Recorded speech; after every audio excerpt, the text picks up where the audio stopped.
Bismillahirrahmanirrahim. Assalamualaikum warahmatullahi wabarakatuh. Perkenalkan, nama saya Trimartuti, NIM 1752110773. Nah, di sini saya akan membahas mengenai apa itu saham.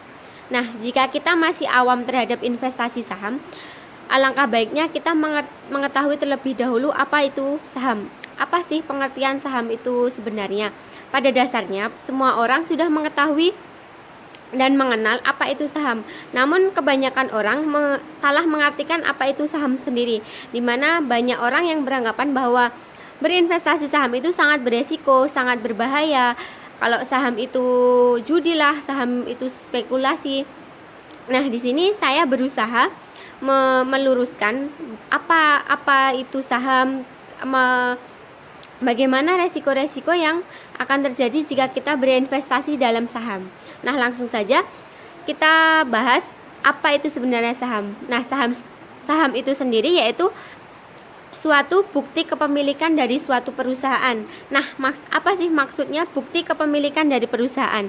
Maksud dari bukti kepemilikan dari perusahaan yaitu jika kita membeli salah satu saham, membeli satu lembar saham dari suatu perusahaan, maka kita sudah dianggap memiliki perusahaan tersebut. Nah, di sini kepemilikan tersebut meliputi berbagai aset yang dimiliki perusahaan, di mana aset-aset tersebut termasuk yaitu modal, termasuk ke dalam laba, hingga hutang dari perusahaan tersebut masuk ke dalamnya.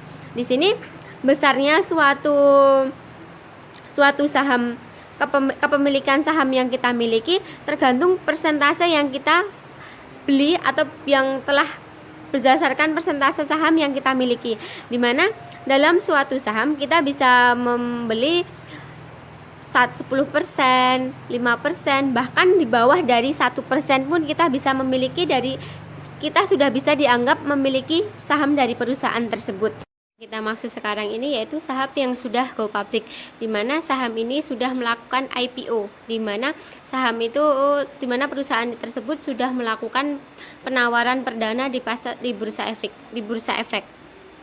Jenis-jenis dari saham.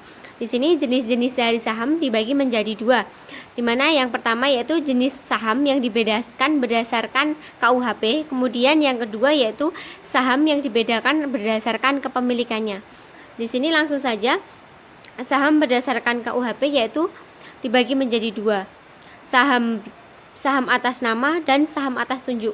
Apa sih maksud dari kedua tersebut?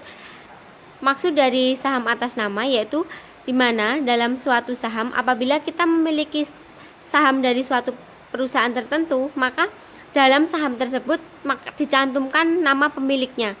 Kemudian yang kedua yaitu saham atas tunjuk.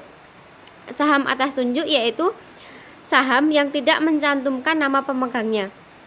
Di sini maksudnya yaitu orang yang dapat menunjukkan sahamnya, berarti dia itu termasuk memiliki saham tersebut. Kemudian yang kedua yaitu jenis saham berdasarkan segi kemampuannya, dibagi menjadi dua juga, yaitu saham biasa dan saham preferen, di mana saham biasa ini mewakili klaim kepemilikan dari penghasilan dan aktiva yang dimiliki perusahaan. Kemudian yang kedua yaitu saham preferen, di mana saham preferen ini memiliki karakteristik gabungan antara saham biasa dan obligasi dari suatu perusahaan, di mana dapat dikatakan saham gabungan karena bisa mendapatkan penghasilan yang tetap. Di sini kita akan membahas bagaimana sih caranya kita bisa membeli saham dari suatu perusahaan. Nah, di sini syarat dari kita bisa membeli saham dari suatu perusahaan, maka perusahaan tersebut harus sudah go public atau sudah masuk dalam bursa efek.